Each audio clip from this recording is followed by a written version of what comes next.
नमस्कार विद्यार्थी मित्रांनो. नोट्स इन मराठी या आपल्या शैक्षणिक यूट्यूब चॅनलवर तुमचं मनापासून स्वागत आहे.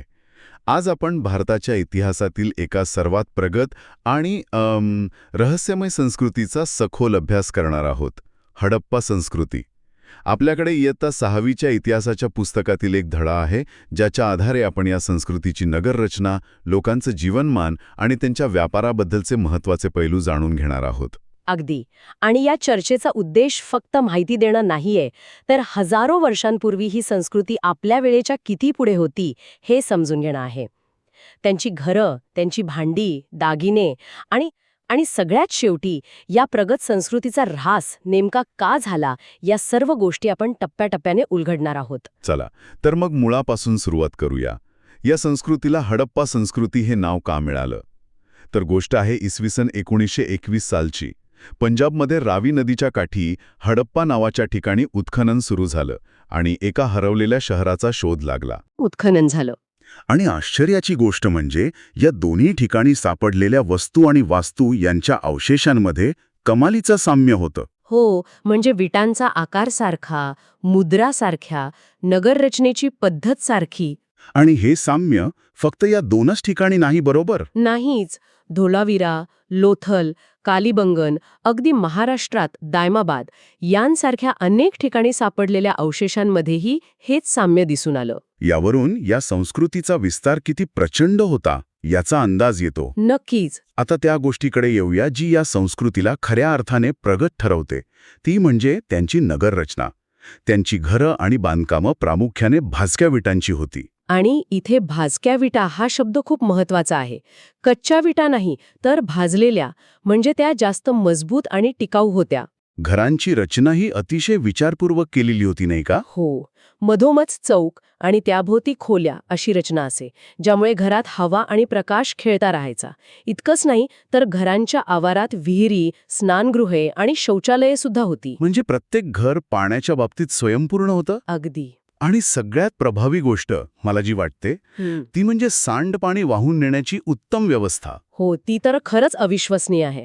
त्यासाठी त्यांनी मातीच्या भाजक्या पन्हाळींचा म्हणजे पाईप्सचा उपयोग केला होता. आणि रस्त्यांवरची गटारं ती सुद्धा उघडी नव्हती. बरोबर. विटांनी बांधून काढलेली आणि वरून झाकलेली असत. यावरून ते सार्वजनिक आरोग्याबद्दल किती जागरूक होते हे स्पष्ट दिसतं. एक मिनिट, म्हणजे आपण अंडरग्राऊंड ड्रेनेज सिस्टम बद्दल बोलतोय 4500 वर्षांपूर्वी? होय. आणि रस्त्यांची रचनाही वैशिष्ट्यपूर्ण होती. रुंद रस्ते एकमेकांना बरोबर काटकोनात छेदत असत. अच्छा, म्हणजे आजच्या काळात ज्याला आपण ग्रीड प्लॅन म्हणतो तसं काहीसं. अगदी तसंच. आणि त्यामुळे तयार होणाऱ्या चौकोनी मोकळ्या जागेत घरं बांधली जात. नगरांचे 2 किंवा अधिक विभाग केलेले असत आणि प्रत्येक विभागाला स्वतंत्र तटबंदी असे. वा, म्हणजे नियोजन जबरदस्त होतं. आता त्यांच्या वापरातील वस्तूंबद्दल बोलूया. उत्खननातून आपल्याला त्यांच्या वापरातील अनेक वस्तू मिळाल्या आहेत. त्यातल्याच 2 महत्त्वाच्या गोष्टी म्हणजे मुद्रा आणि भांडी. या मुद्रांबद्दल काय सांगाल? या मुद्रा प्रामुख्याने चौरस आकाराच्या आहेत आणि सिएटाईट नावाच्या एका मऊ दगडापासून बनवलेल्या होत्या. आणि त्यावर प्राण्यांच्या आकृती आहेत असं ऐकलंय. हो. आणि त्या खूप जिवंत वाटतात. त्यात बैल, म्हैस, हत्ती, गेंडा, वाघ यांसारखे खरेखुरे प्राणी आहेत. तर दुसरीकडे एकशृंगासारखे काल्पनिक प्राणीही पाहायला मिळतात. हा एकशृंग त्यांच्यासाठी महत्वाचा असावा. या मुद्रांचा उपयोग कशासाठी होत असेल? ठसा उमटवण्यासाठी? अगदी बरोबर. व्यापारात मालाची ओळख पटावी किंवा मालकी हक्क दाखवण्यासाठी याचा वापर होत असावा. जसं आज आपण सील लावतो तसं. अच्छा, आता त्यांच्या भांड्यांबद्दल बोलूया. ती सुद्धा खूप वैशिष्ट्यपूर्ण होती. हो. लाल रंगाच्या पृष्ठभागावर काळ्या रंगाने नक्षी काढलेली भांडी हे त्यांचं वैशिष्ट्य. आणि या नक्षीमध्ये काय असायचं? त्यात माशांचे खवले, एकमेकात गुंतलेली वर्तुळे, पिंपळपान यांसारख्या प्रतीकांचा समावेश आहे. पिंपळपान आजही आपल्यासाठी पवित्र आहे. खरंय. आणि इथे एक भावनिक पैलू सुद्धा आहे. हडप्पा संस्कृतीचे लोक मृत व्यक्तीचे दफन करताना त्या व्यक्तीच्या शवाबरोबर मातीची भांडी पुरत असत. म्हणजे मृत्यूनंतरच्या जीवनावर त्यांचा विश्वास होता असं सूचित होतं का यातून? हो, तसा अंदाज बांधता येतो. कदाचित पुढच्या प्रवासात त्या व्यक्तीला या वस्तूंची गरज लागेल अशी त्यांची समजूत असावी. हे सगळं ऐकून आता त्यांच्या रोजच्या जगण्याबद्दल उत्सुकता वाढलीये. मग तिथले लोक नक्की कसं जीवन जगत होते? त्यांचा मुख्य व्यवसाय काय होता? ते प्रामुख्याने शेती करत होते. याचा अगदी ठोस पुरावा कालिबंगन येथे नांगरलेल्या शेताच्या रूपात मिळाला आहे. आणि मुख्य पिकं कोणती होती? गहू आणि साटी म्हणजे बार्ली ही त्यांची मुख्य पिके होती. याशिवाय राजस्थानमध्ये सातू, गुजरातमध्ये नाचणी, तसेच वटाणा, तीळ, मसूर इत्यादी पिकेही घेतली जात. आणि सगळ्यात महत्वाची गोष्ट, कापूस. त्यांना कापूस माहीत होता आणि बहुधा ते कापडही विणत असावेत, जे त्यांच्या प्रगतीचं खूप मोठं लक्षण आहे. वाव! म्हणजे वस्त्रोद्योगाची सुरुवात तिथून झाली असं म्हणता येईल. मग त्यांचा पोशाख कसा होता? उत्खननात सापडलेल्या पुतळ्यांवरून अंदाज येतो की स्त्री पुरुषांच्या पोशाखात गुडघ्यापर्यंतचं वस्त्र आणि उपरणे यांचा समावेश होता. आणि त्यांना दागिन्यांचीही खूप आवड होती असं दिसतं. प्रचंड आवड होती. सोने, तांबे, रत्ने यांसारख्या मौल्यवान गोष्टींबरोबरच शिंपले, कवड्या आणि बिया यांपासून बनवलेले दागिने सुद्धा सापडले आहेत. म्हणजे श्रीमंत आणि सामान्य सगळेच जण दागिने वापरत होते. हो, अनेक पदरी माळा, अंगठ्या, बाजूबंद, कंबरपट्टा हे अलंकार तर स्त्री-पुरुष दोघेही वापरत. आणि हडप्पाकालीन कलेचा एक उत्कृष्ट नमुना म्हणजे तिथे सापडलेला तो एक वैशिष्ट्यपूर्ण पुतळा, बरोबर? अगदी. त्याच्या चेहऱ्यावरचा प्रत्येक तपशील, त्याची दाढी आणि खांद्यावरून घेतलेल्या शालीवरील त्रिदलाची नक्षी, ती अत्यंत सुंदर आहे. तर ही संस्कृती केवळ शेतीवर अवलंबून नव्हती हे स्पष्ट आहे. ते मोठे व्यापारी होते. हो, ते भारतात आणि भारताबाहेरील देशांशीही व्यापार करत असत. कशाचा व्यापार करत होते ते मुख्यत्वे? सिंधूच्या खोऱ्यात चांगल्या दर्जाचा कापूस होत असे. हा कापूस पश्चिम आशिया, दक्षिण युरोप आणि इजिप्त या प्रदेशांना निर्यात केला जात असे.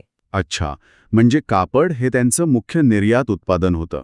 हो, असंही मानलं जातं की इजिप्तमध्ये ममीसाठी जे मलमलीचं कापड वापरलं जायचं ते हडप्पा संस्कृतीचे व्यापारीच पुरवत असत. अप्रतिम. आणि ते आयात काय करत? म्हणजे बाहेरून काय आणत? तर काश्मीर, दक्षिण भारत, इराण, अफगाणिस्तान, बलुचिस्तान यांसारख्या ठिकाणांहून चांदी, जस्त, मौल्यवान खडे, माणके, देवदार लाकूड इत्यादी वस्तू आणल्या जात. म्हणजे त्यांची एक मोठी सप्लाय चेन होती. अगदी. आणि हा व्यापार जमिनीच्या आणि समुद्राच्या दोन्ही मार्गांनी चालत असे, याचे पुरावेही सापडले आहेत. समुद्राच्या मार्गाने व्यापार होत होता याचा काय पुरावा आहे? 2 मोठे पुरावे आहेत. एक म्हणजे काही मुद्रांवर जहाजांची चित्रे कोरलेली आहेत आणि दुसरा जो सर्वात महत्वाचा आहे तो म्हणजे लोथल येथील गोदी. बरोबर, लोथल येथे प्रचंड आकाराची गोदी म्हणजे डॉकयार्ड सापडली आहे. यावरून त्यांचा व्यापार अरबी समुद्राच्या किनाऱ्याने चालत असे हे सिद्ध होतं. सगळं ऐकून अंगावर काटा येतोय. इतकी भरभराटीला आलेली संपन्न आणि प्रगत नागर संस्कृती मग ती अचानक नाहीशी कशी झाली?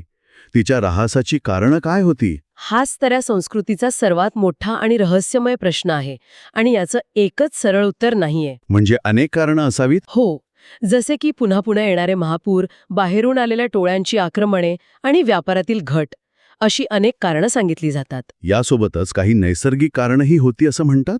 अगदी. पर्जन्यमान कमी होणे म्हणजे पाऊस कमी पडणे, नद्यांची पात्रे कोरडी पडणे, भूकंप, समुद्र पातळीतील बदल यांसारख्या कारणांमुळे ही काही स्थळे उजाड झाली असावीत.